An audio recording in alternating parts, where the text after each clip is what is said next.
Hello and welcome. This is Success Stories. I'm your host, Alan Mendenhall. Success Stories is a program of the Sorrell College of Business at Troy University that highlights the lives and careers of people who have accomplished great things.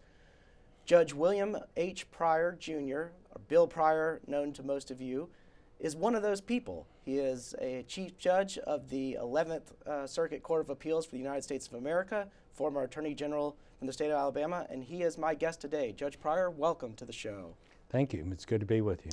Well, it's really good to have you. I want to start with law school because you and I had a conversation recently about law school and what students are learning these days, and I happen to know that you were a very energetic law student. You were fascinated with the material, and a lot of law students today go to law school because they don't know what else to do. But you are not that person. You are enthusiastic about the material.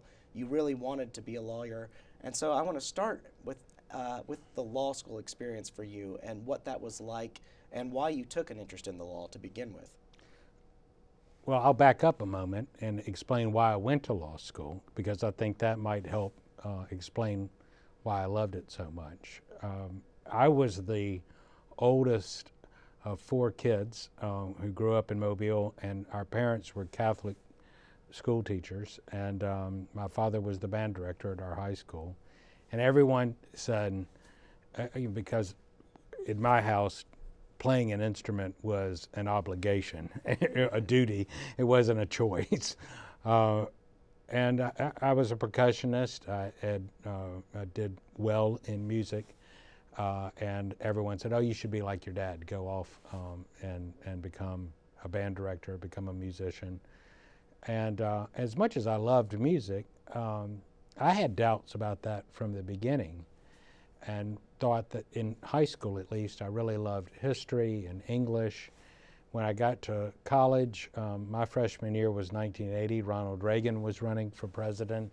I was a big fan of President Reagan and joined the college Republicans and started college as a music major, chose the college I attended based on that, had a band and music scholarship. But after my freshman year, I figured out that's not what I wanted to do with my life and thought hard about what I wanted to do and settled on a pre-law curriculum, which was a scary thing because a liberal arts curriculum is one that will train you to think well, but it doesn't necessarily guarantee you a good job. And so I knew that if I was going to go to law school, I needed to really think hard about that and prepare seriously for it. And the college I attended actually had a pretty good pre-law curriculum. I thought about whether I should go to a different college, but they had given me good academic scholarships as well. And so I took that time in college to think seriously and prepare, and worked at a couple of different kinds of law firms, one in the summer between my junior and senior year.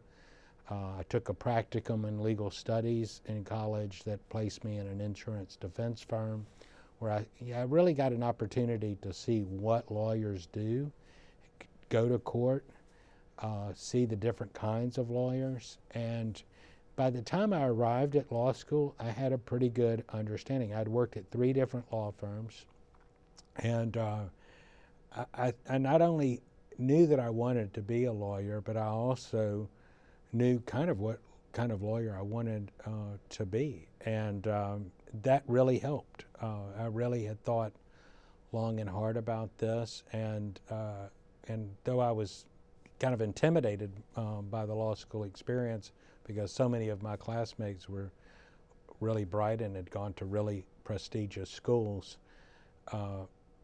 I took it a humble attitude and just decided I was going to outwork everybody and really buckle down and treat it like a job. Get up every morning and read my cases and go to class, and then at night after dinner read until I had to go to sleep. And my eyeglass prescription that I wore my first eyeglasses in college, a really weak prescription, but that prescription doubled every year of law school.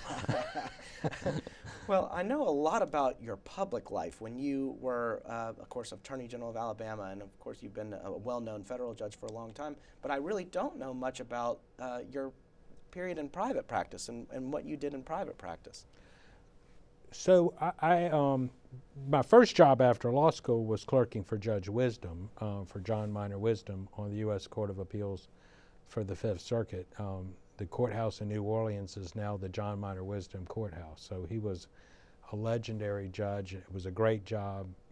It was also, working for him was the first time where I really started thinking seriously that someday I might want to be a judge.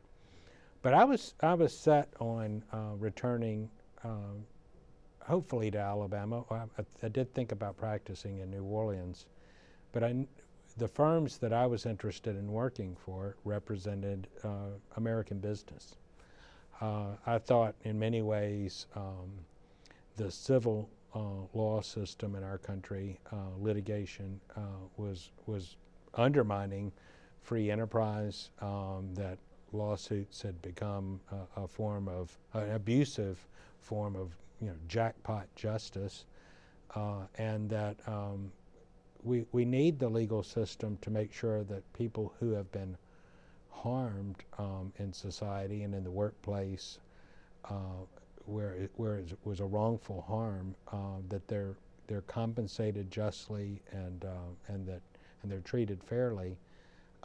But equal justice is when we take an oath as a judge, we promise to do equal justice to the poor and to the rich.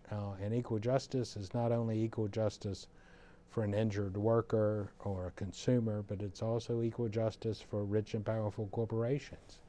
And I didn't think they were getting equal justice, so I was really committed to being a commercial defense lawyer, to representing a lot of risk takers and entrepreneurs who were creating jobs and who I thought ought to be defended. And so I went to Birmingham after my clerkship and worked at one of the oldest firms in the state, maybe the oldest firm, the Cavendish Johnston firm. After a few years there, that firm split and many of the lawyers formed a new firm. I went with those lawyers to help form that firm, what is now the office for Jones Walker, which is a big New Orleans firm, but back then our firm was Walston Stabler.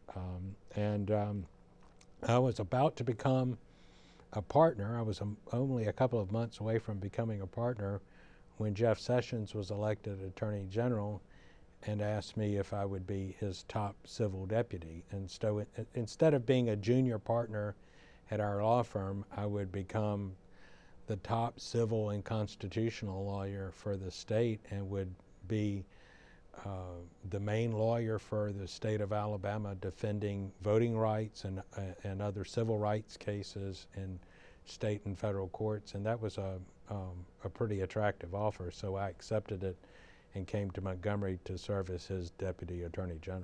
Now, am I correct that you were appointed Attorney General and then ran twice and were elected twice? Is that correct? That's right. So when Jeff Sessions was elected to the United States Senate 2 years after he was elected Attorney General, Governor Fob James appointed me to finish his term.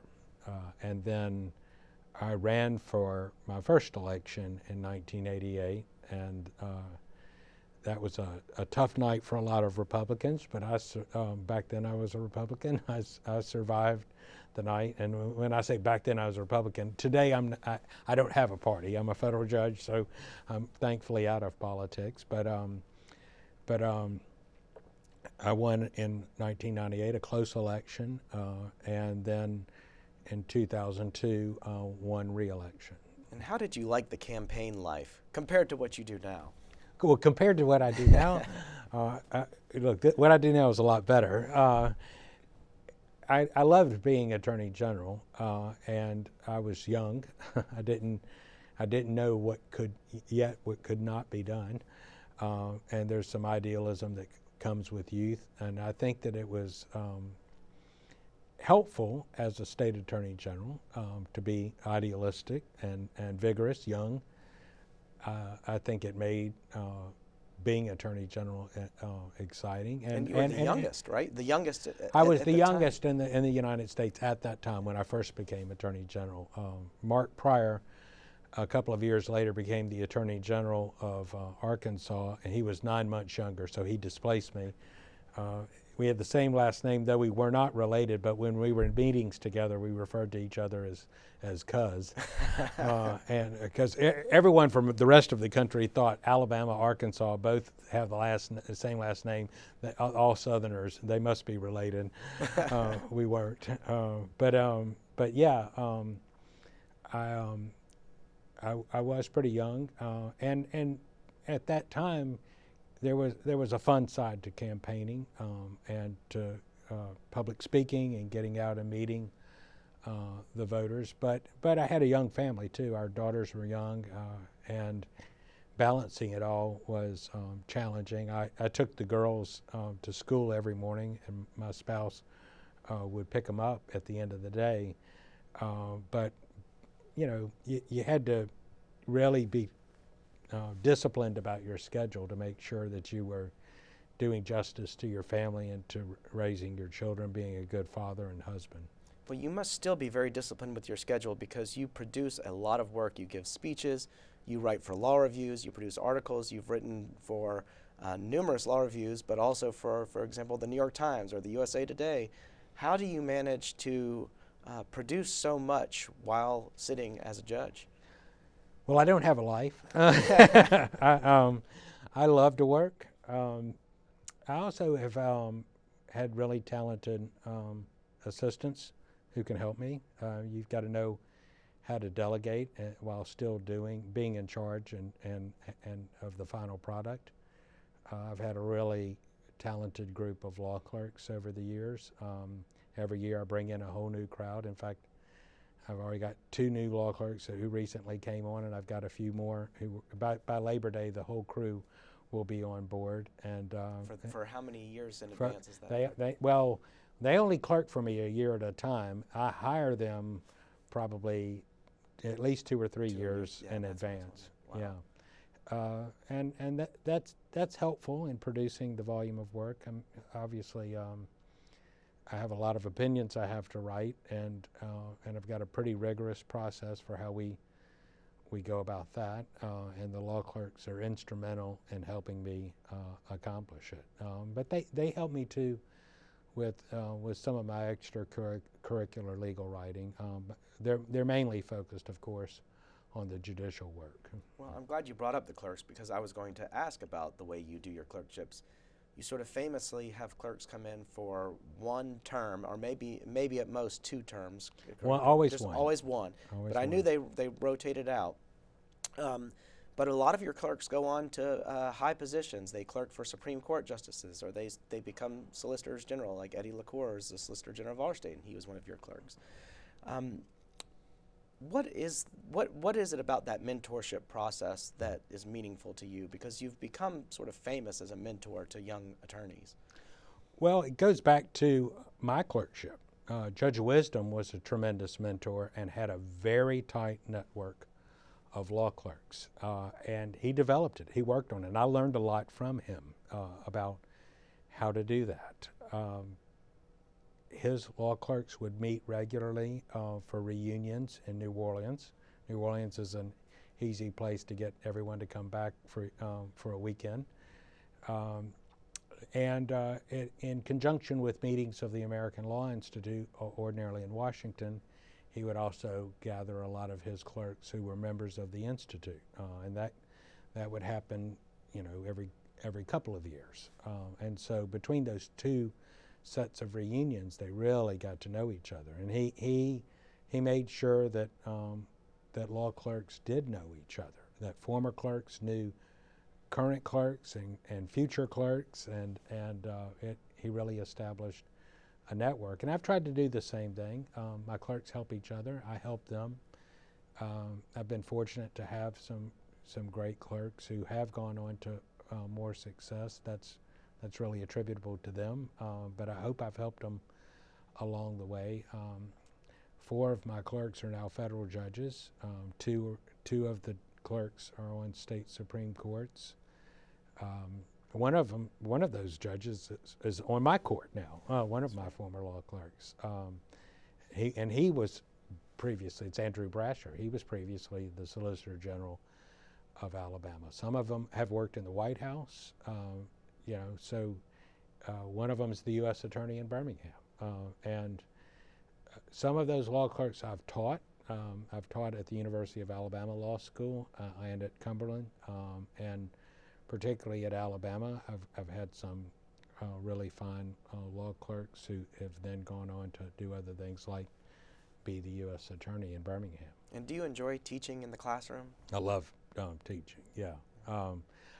When I was a young lawyer in Birmingham at Camas Johnston and at Walston Stabler, they allowed me to teach as an adjunct at Cumberland. I taught admiralty, which was something I learned a lot about at Tulane, and where I had some expertise, but I wasn't getting to practice it much in Birmingham, so I taught it instead. And then after I became a judge, then Dean Randall at Alabama asked me if I would teach federal jurisdiction, federal courts at the law school, and I did. That's a rigorous course. I've always tried to teach classes that help me become a better judge, that make me better at what I do, and teaching federal courts for several years did that. And then I started teaching a course in statutory interpretation that was more of a seminar on textualism, on Justice Scalia's methodology, and I taught it at Cumberland, and then I taught it at Alabama, and I think that's made me a better judge as well. Well, would you mind talking a little bit about how your faith and your family have made you who you are as a person, not as a judge, but just as a person? Well, of course, my parents gave me my faith, and that's the greatest thing besides that and discipline were the greatest gifts they ever gave me, and that has shaped my worldview about everything. I view work really as a form of prayer. I'm Catholic, so might not surprise people that we think works really matter, and so in some ways I view work as redemptive. It's sharing in the sufferings of Christ, and it shapes my view of everything. It shapes my view of my judicial oath, my obligation to follow the law. Whether I agree with the law or not, I have an obligation to obey the government and its laws, and I try to take that obligation and my oath seriously. And of course, it shapes my perspective about being a husband and a father, and just being a citizen and a friend. It shapes everything about my worldview.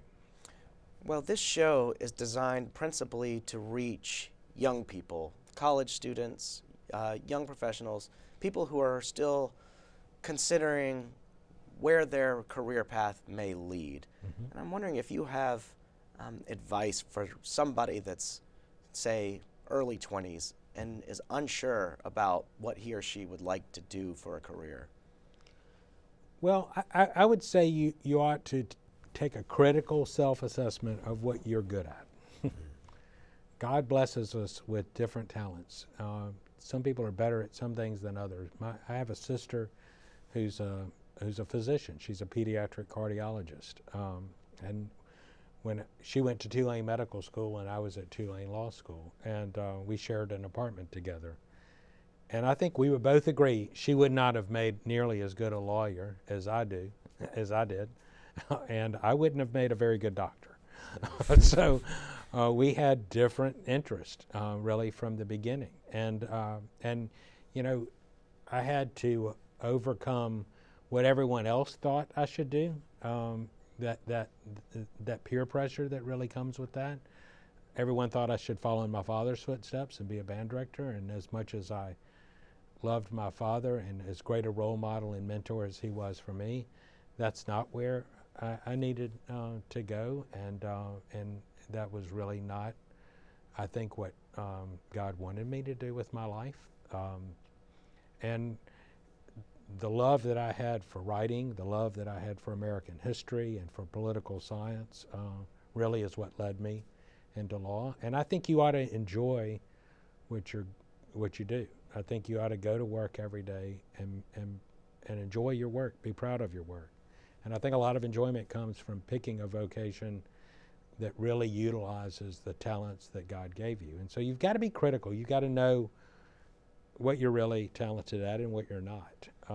And you're going to be frustrated if you pick something that really doesn't develop the best talents that God gave you. You've got to be willing to put aside maybe what you would like for yourself to be and be more honest about what your actual talents are.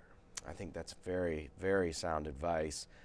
You mentioned writing, and you admire good writing. I know you admire good writing, and you are known as a good writer. I think you've won a legal award on good writing. It's the what was that award? I know you've won an award. So there's a journal. There's a journal, what is called an entertaining journal of law that is published in Washington called the Green Bag, and they do an annual survey of legal writing and give awards, and I won one of their awards. A lot of judges have won that award, but yeah, I do think writing is the most important skill of a lawyer and the most important skill of a judge. We communicate through our opinions. Lawyers communicate in their briefs and their written work. They do get an opportunity to communicate with us sometimes in oral arguments, but sometimes that's because the legal writing in their briefs failed. They failed to explain to us how we ought to decide their case in a way that we could easily figure out. And so sometimes oral argument, sometimes it's a reflection of the importance of the case and the difficulty of the case, but sometimes it's a reflection of a failure in legal writing, that we need more help from the lawyers than we're getting from them in their briefs. So writing is a really important skill, and the most critical skill for any lawyer, I think. And you're never finished in your work in becoming a better writer. I never feel like I have arrived as a good writer. Writing is really hard. It's not always enjoyable because you have to, again, be critical in your self-assessment, edit yourself repeatedly, hone your work, show it to others. And, you know, that's one of the values of my law clerks. My law clerks and I edit each other continuously before I circulate anything to any other judge for them to sign on, because I want to polish my writing in a way that is persuasive and understandable. Well, you served on the U.S. Sentencing Commission from 2013 to 2018, and you were acting chair in 2017-2018. What did that work involve? Well, that established sentencing policy for federal criminal cases. During the Reagan administration, Congress passed a law called the Sentencing Reform Act that required federal judges to bring some order and predictability to criminal sentencing in a wide variety of cases, whether it's federal criminal fraud or drug trafficking or immigration.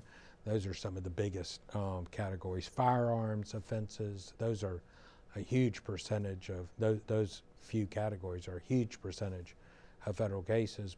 But there are thousands of federal criminal laws with punishments all over the books, and judges were giving different kinds of sentences to the same people depending on which judge sentenced them.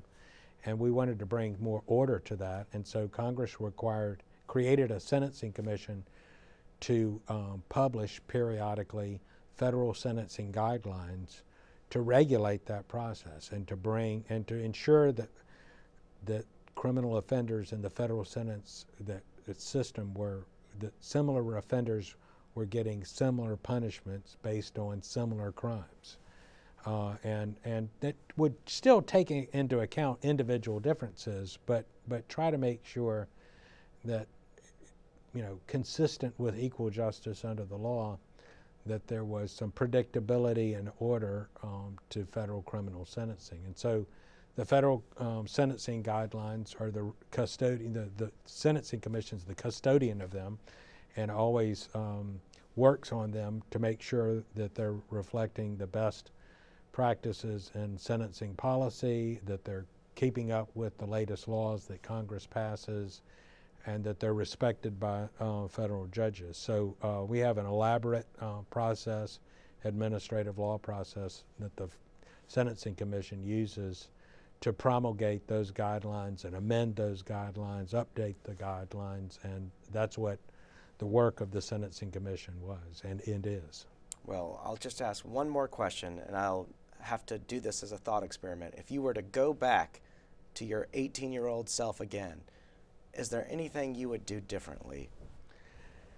You know, I would like to think that I would, if I knew then what I know now, that I would be more serious about some things, and you know, I would avoid some trouble that I got in as a kid. Everybody has things they would like to do over again, but I don't think that I would choose a different vocation. I think I've been very blessed and fortunate. I hate that kind of thought experiment, because I think sometimes that I've been lucky. And if I were to go back and do it over again, I wouldn't be as lucky the next time. And maybe the best thing to do is to be satisfied with the blessings God has given me. Well, our state and our country have also been blessed by your good work, and so thank you for it. This has been Success Stories, a program of the Sorrell College of Business. This is Alan Mendenhall signing off. My guest today was Judge William H. Pryor. Thank you very much. Until next time.